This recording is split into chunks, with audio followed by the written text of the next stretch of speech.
Hey, welcome to Down on the Homestead. Today I'm going to show you how to can beef stew. But before I do, make sure you click the like button, subscribe, and click that bell so you'll be notified when we do some more videos. So today we're going to do, like I said, beef stew. I'm going to use the raw pack method, which means everything is raw, nothing is cooked. I took about 7 pounds of like a stew beef, cut it up into chunks, whatever size you like. I cut up about 13 pounds of potatoes, peeled them first, cut up, I'm not really sure how many carrots, but sliced those up. I sliced up some celery, and I kind of cheated and I used like 2 jars of my freeze-dried Texas white onions that we grew. Didn't really feel like cutting up more onions, so put some water in here to rehydrate. So I'm going to use those.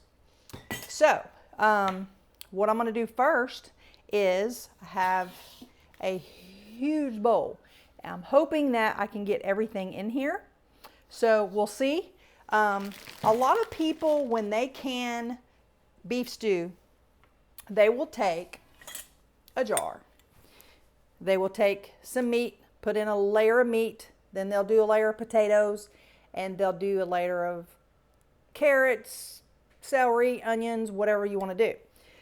That's great. It looks really pretty to begin with. It kind of mixes a little bit, but for the most part, it's kind of stays separated and it looks kind of neat. But I've done both. But I just don't have time, and I have found that when you layer it, you start getting towards the end of your jars and you have very little meat left, a lot of potatoes, hardly no carrots. You see what I'm saying? So to be able to keep it pretty much equal in all of the jars, I like to just throw mine in a big bowl, mix them together, and put them in my jars, mix it as I go to keep everything mixed up. I just found that works for me better. So let's get started. Okay, so this is my potatoes. And like I said, I'm just going to put them all in this big bowl. And I hope I have enough. Ooh, this is a big bowl, but this is a lot of food. I'm going to put all the meat in there. Oh shoot. Well, I'm gonna go ahead and do it. I'll make it work. I don't like handling this raw meat. You know what? I'm gonna do this. Hang on. I'm trying to figure this out. This is a lot of stuff. Yeah, hold on thought. Okay, so what I'm gonna do, I put all the potatoes and the meat, and apparently have a lot.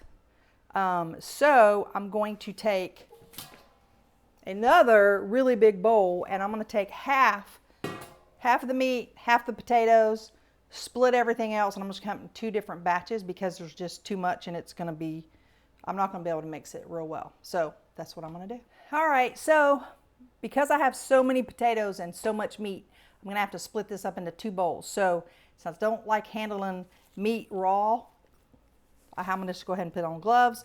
But I'm going to take half of this meat out and put it in the other bowl. And then I'll do half of the potatoes. It doesn't have to be exact. And that's the beauty of this, is it doesn't really matter. You can put less potatoes, more meat. Whatever you want to do, it doesn't matter. So I'm going to do this half, and then I'll be back.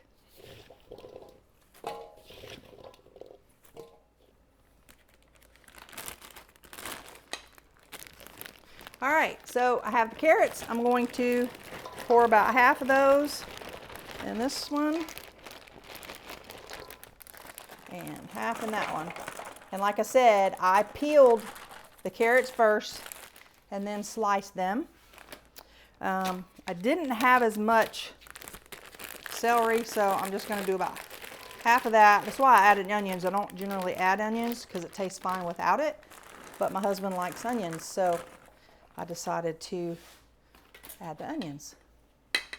So this is my freeze-dried onions, rehydrated, and I will put, there's still water in there. I just didn't want to put in my freeze-dried onions and they soak up a lot of the water that is meant to, you know, be in there, and then I'm not have enough water.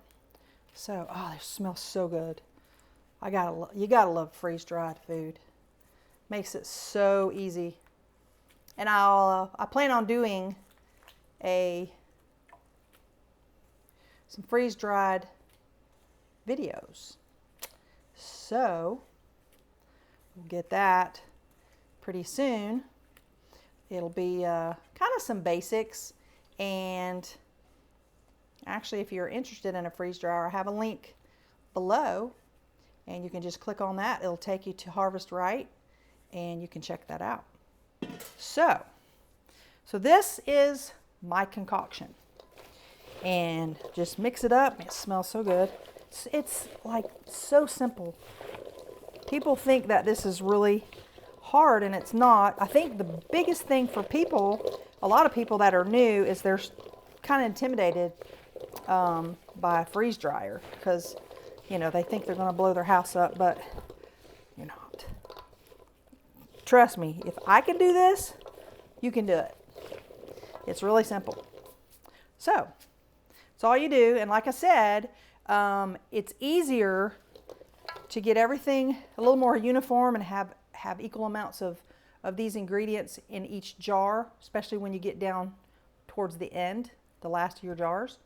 So I'm going to, thought I had one. Well, okay, I found it. So I'm gonna put my funnel on there. I'm only gonna do a few jars, just so you get the picture, and then I'll finish them up so you don't have to watch me do all that. So like I said, I just keep, as I go, you just keep mixing all this together. I put that in my jars. I prefer, when you use any kind of meat, to use the wide mouth jars because it's just easier when you go to use them that you can get the meat out, or well, the potatoes too. So I prefer that, but you can use whatever you want to do. All right, so I'm gonna fill a couple of jars.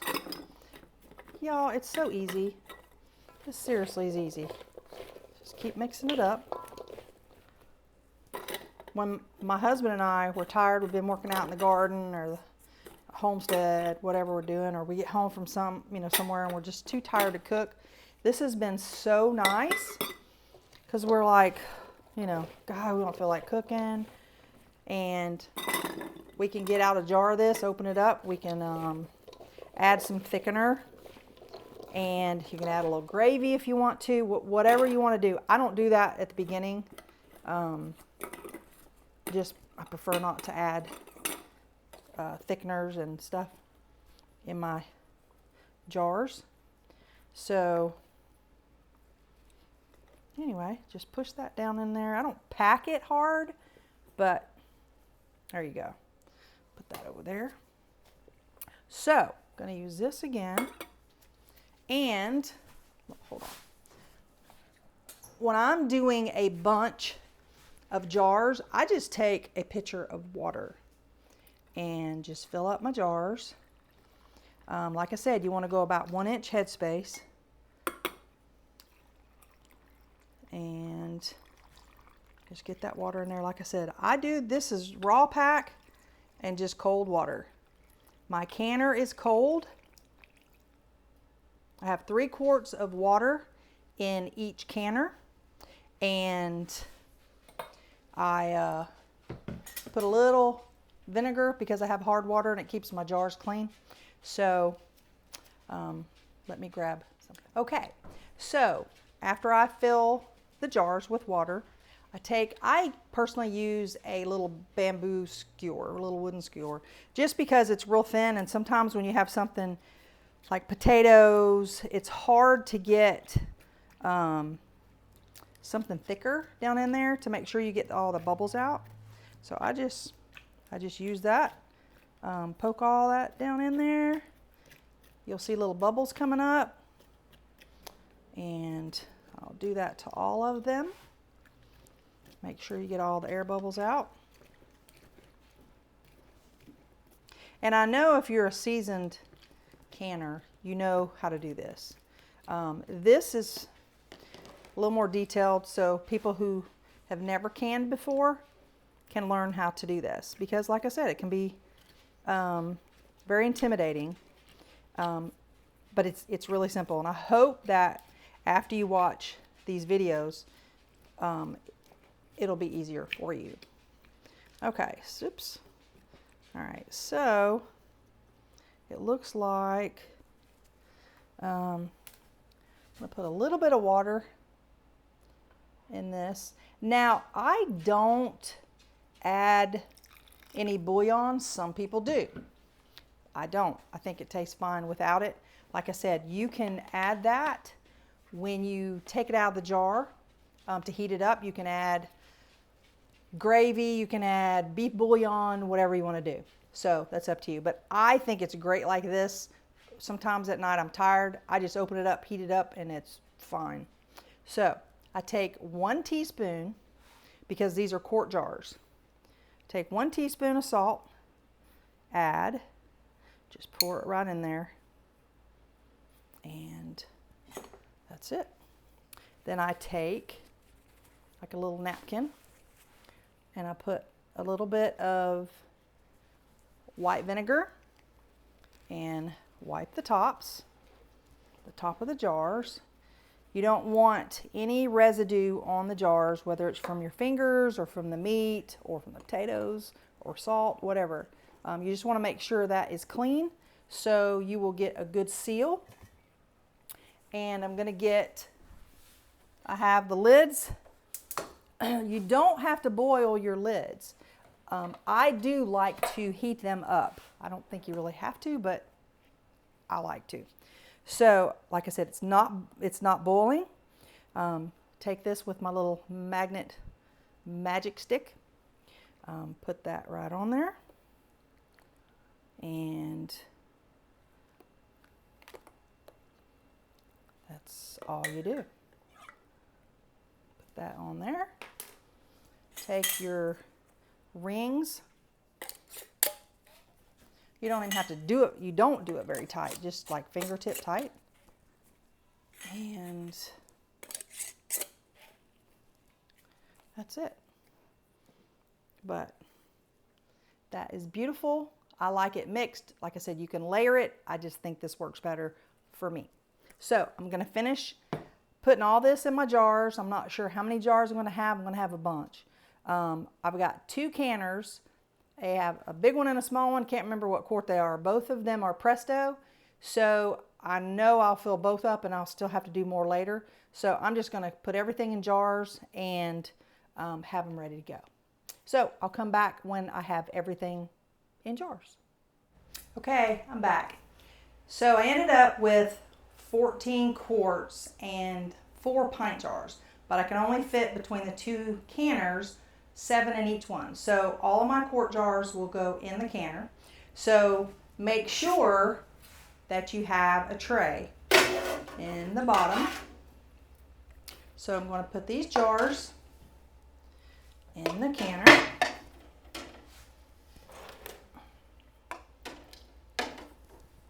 And like I said, you can fit 7 wide mouth jars in the canner. And make sure the lid is on good and snug. Turn that on high. My other canner, I have my 7 quarts over here. It already has 3 quarts of water in each canner. I also, like I said before, I added a little bit of white vinegar, and we have well water, and it just helps to keep the jars clean looking instead of like a white film on it. So I'm gonna load these.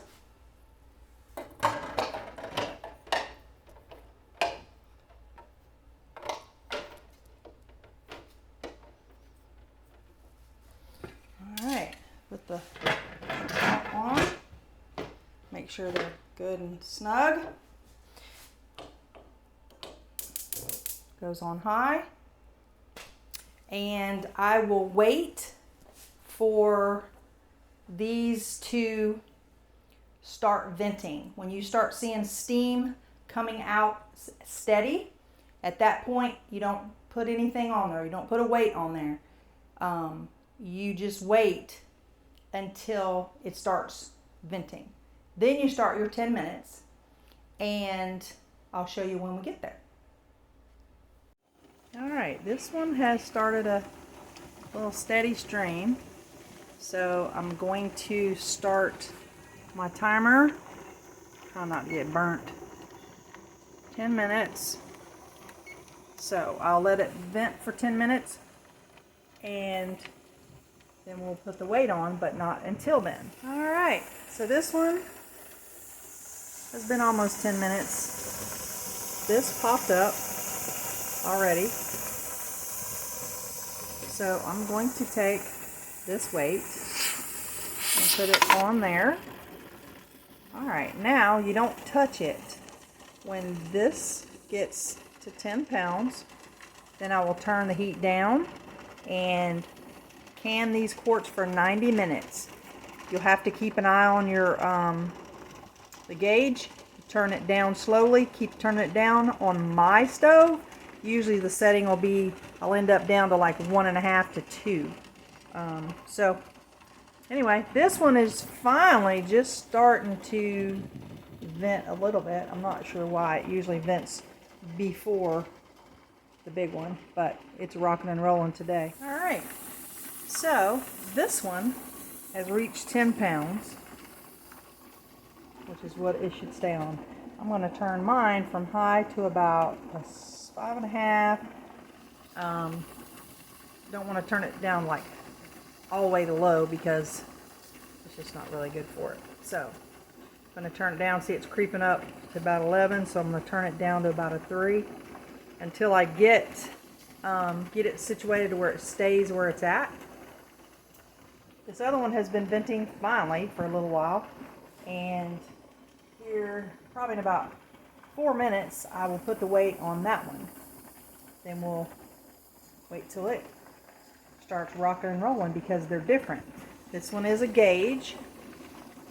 This one is just a weighted. I'll show you the difference when it gets going. Alright, so finally the smaller one started jiggling. And that's the jiggling we're looking for on this type of a canner. So I'm going to turn it down a little slow, so make sure if it stops jiggling I have to turn it back up a little bit until I get it down probably around 2 on my stove, and it just steadily slow rocks just like that. So I've started the 90 minutes. This one has an hour and 11 minutes left because it started before the other one. And so that's between 10 and 11. That's where you want to keep it. Now, these are two totally different type of canners. One is the weighted and one is the digital. Actually, I prefer the weighted because I can sit at the table and I can hear that jiggling and I know it's good. Where I have to actually come over and keep an eye on that gauge because it can drop below 10 real easily, and if it does, you have to start all over at 90 minutes again. So I can always hear that, just kind of keep my ear tuned to it, and so we'll come back when it's finished. Alright, so both canners are finished. I went ahead and got the jars out of the bigger one because it finished like 15-20 minutes ago. So I'm going to get this out of this one and I'll show you what they look like.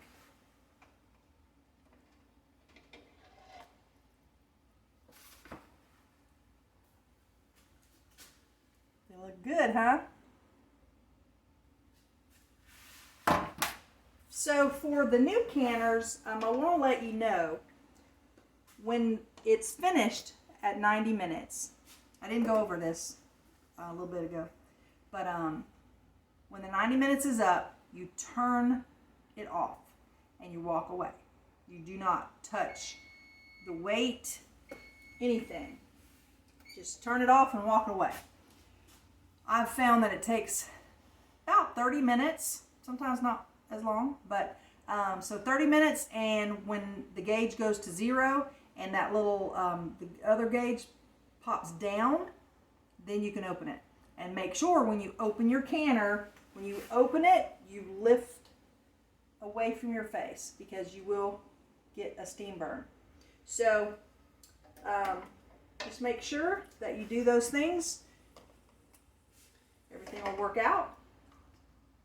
Make sure that you are stocking up. Pay attention to what's going on. Do something every single day. Every day. So, thanks again. Appreciate all the subscribers. Make sure if you haven't subscribed, you click the subscribe button. The like button helps us out. And the little bell so you'll be notified when we put some new videos out. Also, there are links underneath the description, and you can check those out of things that we either use or we endorse, and I don't endorse just anything. So, thank you and have a great day.